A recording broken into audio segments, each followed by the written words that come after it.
บินเลยนั่นไอ้ลำ เหมือนว่ามันจะโตไประดับหนึ่งแล้วลูกถึงจะเล่นไหว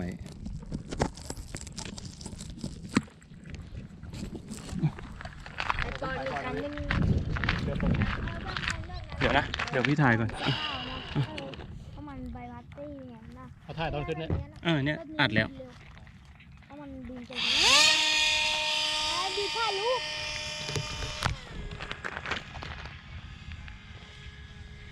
อ๋อเครื่องต้องหาใหม่เลยเนาะพอดีแล้วรอ GPS ได้ดูอะไรวะ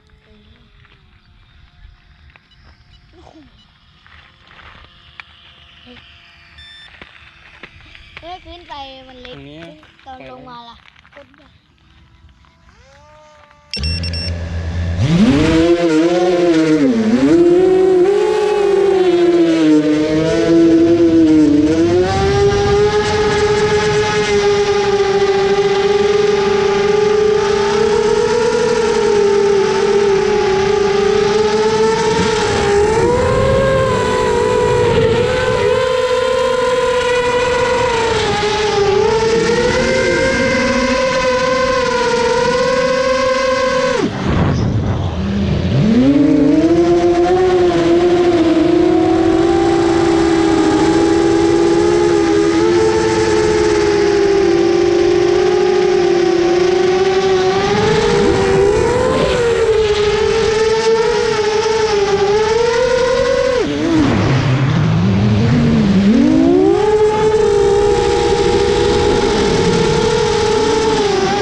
ใส่กล้องหลุด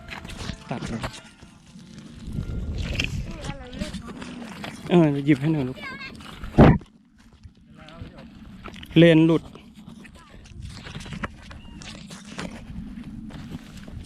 รัดไม่ดีเอง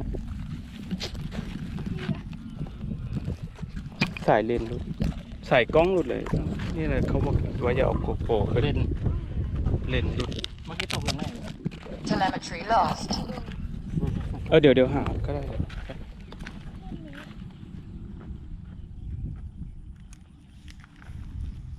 เดี๋ยวมันจะหลุดตอนนู้นหรือเปล่าพี่โจหลุดตอนที่มันฟาดเหรอ ครับ ไม่เด็กบอกว่าเห็นล่วงอยู่ในนั้นน่าจะอยู่ในนั้นโอ้โหสายอันนี้แบตหลุดเลยเหรอ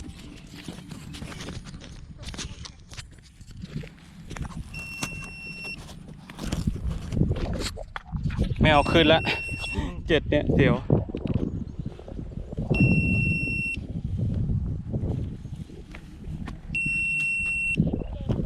เจอยังลูก